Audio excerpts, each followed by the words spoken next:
markii caadiga ahay weeyaan waa golihii waa xeerku waxa weeye golihii deegaanka iyo madaxtooyadii oo isku lifaaqan oo isku soo daray weeye marka buuqa arkaysan wax kala ma ceeb kala ma waxa weeye sharci buu leeyahay goluhu waa gole shuruucdiisa inuu si madax bannaan u faaleeyo xor u aweeyay marka wuxuu baan buuq kala mu jirin wuxuu baan diiday caburiska iyo laga doodi maayo iyo wixii nusqaan heer lagu arkay yaan la sheegine duuduub ha lagu ansixiyo sidii golaha wakiiladu isku soo dhaafiyay waliga iyabana golaha wakiilada waanu ka eegnaa shuruucay soo gudbiyaan nuqsaan badan baanu ku aragnaa had iyo jeeraanna waxaanu u gudbinaa waxay yidhaahaan sidaa golaha guurtiisu soo gartay aan ku ansixino had iyo goor saasay iyaguna ku ansixiyaan laakiin baryahan dambe waxaa nalala bartay inaanaan bedelinba wixii golaha wakiiladu soo gartay oo loo daayo ayuu bulshada guddoonka iyagu lagu qasbaa mar walba golaha wakiilada sidaa uu soo gartay ha lagu ansixiyo ayuunbuu lagu gagabiyaa dabeedna markuu cod geliyana had iyo gooraale inta badan buu helaa marka imka dhowr iyo 30 baa u codeeyey dee wuu ansaxay dhowr iyo 10 waanu ku diidnay afarna way aamusay mise aamusay meelaha marka waxa weeye annagu wixii aanu ku aragnay waana loo diiday waxaanay ahayd waxaanu ku aragnay ee ugu weynaa aanu arkay waxa weeye kol haddaanu qofka codaynaya degmadii uu qofka ka dooranayay isaguna uu ka qaatay kaarka aanu dhan uga bixin tuulihii uu joogay reerkiisa dul yaallo ha ka codeeya baanu nidhi waa la diiday waxa la ha tago magaaladii uu ka codeeyey waxaan war badal wanaag buu ayuu ka qaatay kaarka imikana 29 jooga waana isku degmo qura 40 kilomitir baa u dhaxeeya reerkiisa halkaas dul yaalla waa ka codeeya halka waa la diiday waa la iga batay de saasuu ku ansaxay marka waxa weeye de yaan dadka codayni weeyii sidii dadku beeraleeyahay oo nin waliba beertiisa dul joogo ayaa sharciga loo sameeyay looma sameyn boqolkiiba 75 inuu reer guuraanahay looma sameeynin marka waxaan lahayn hal la waafajiyo ummadda aynu ka wakiilka xeerka loo sameeyo si ay ku codayn lahayd hal la waafajiyo waana la diiday saasaana shir guddoonku jeclaaday dadkii odayaashii gacanta u taageen de sidaa ha ku socoto marka waxa weeye de aniga dheeg la dooran maayo waxba igaga dhici maayaan ummadii aanu anagu u dareynayna waa loo diiday sidii u dantahay xeerjejin baanu nahay waxa weeyaan xeerjejinta xeer baa golihii wakiilada ka soo gudbay maxaan ku dhahdaa dorraato waxa la gartay xeerkaasi wuxuu matelayaa bulshada waxa weeyaan bulshada Soomaaliland maanta kii ka soo guuray xaysmayo laascaanood baa jooga wajaale xaysmayo laascaanood kii ka soo guuray ayaa maanta wajaale jooga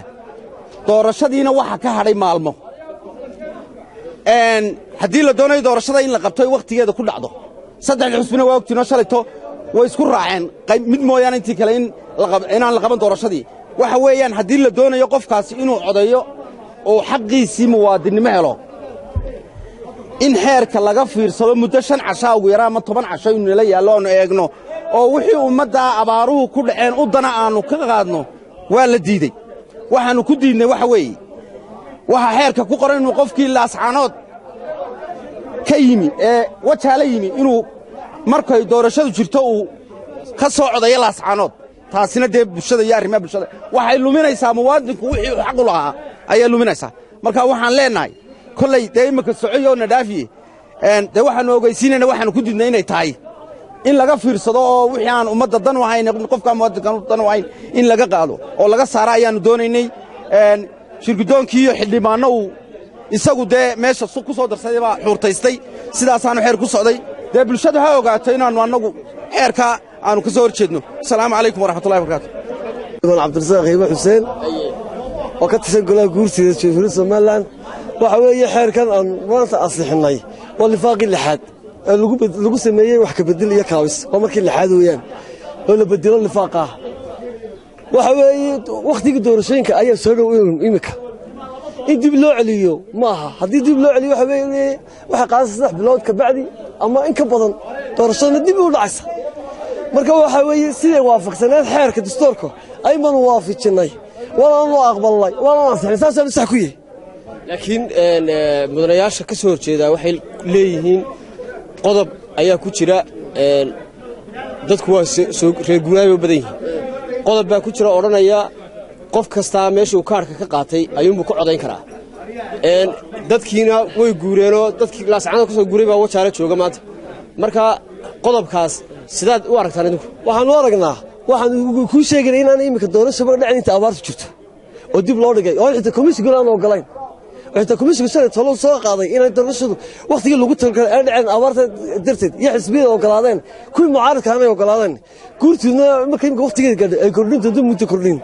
oo iyadoo abaar jirto aan dhicaynba ayaan kuu sheegaynaa oo dib loo dhigay doorashada haye oo dib loogu dhigi doono oo aan iminka waqtigii ay abaar jirto aan dhicaynin doorasho komishiga uu ogol yahay xisbiyada mucaaradka inay ogolaadeen guurtana ay ogoshay nin damirlana aan odhanin waqtigan hala qabto doorasho ayaan ku sheegnaa anagu haye wassalaamu calaykum waraxmatullahi alayhi wasallam magacaygu waxa cabdilxakiin cumar faarax budaye xilma cabdilxakiin cumar faarax budaye xeerka maanta aan saxnay waxaan u arkaa inuu munaasib yahay oo xilligii uu ku beegnaa la keenay golahana waa golihii guurtida golaha guurtidu waxa weeye waa golo dhaqan weeye waa golihii dalkan yacni gurmadka koowaad ka qaatay maadaama ay doorashadii soo dhowdahay oo ay xilli doorasho soo beegan tahay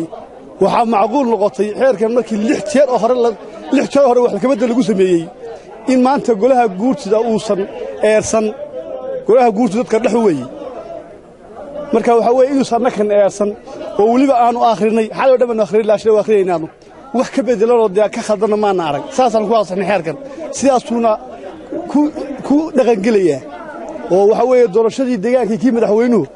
ayaa mar la wada saaray oo saas ku qabsooyay insha Allah taala anu waxaan arkaa inuu xeerku munaasib yahay laakiin waxay ku andacoonayaan xildhibaanada idinka soo horjeeda u codeeyay xeerka ku codeeyay qodobka 6 ayaa wuxuu leeyahay bay leeyihiin qof waliba meeshuu kaar ka qaatay dib ha ugu noqdo ha ka codeeyo dadkiina abaar baa dhacdo waa la kala guuray qof kasta suurtagal noqon mayso inuu deegaankii uu marka hore kaar ka qaatay inuu dib ugu noqdo halka ka codeeyo arintaas meen caqabad ahayn xeerku waxa macquul ah oo waxa weeye xeerku sida uu yahay ugu shaqeynaya arintana si khaldan loo akhristo waxa laga yaabaa xildhibaan si khaldan wax u akhristay inuu jiro waa laga yaabaa sida ay saxda ku tahay xeerkani xeer maanta kaliya shaqeynaya ma waa xeer muddo badan oo mustaqbal shaqeynaya dadku saacado bigeed kuma jiraan iyo hayaan qofkuna xaq uu leeyahay meeshu kaar ka qaatay inuu ka codeeyo waxay xaq u leeyahay doorashadu qofku waxa weeye deegaankiisa iyo goobtiisa ka codeynaya waa sharci waxa weeye xeerka lagu beesgaray abaar lagu beesgaray xeer abaar lagu beesgaray iyo jilaal iyo dad guuraaya maaha xeerkan waa xeer shaqeyn doona mustaqbalka dambe wuxuuna ku shaqeynayaa deegaankiisa iyo goobtiisa qof kasta meeshu foot si ka qaatay ka footinayo taasina waa sharci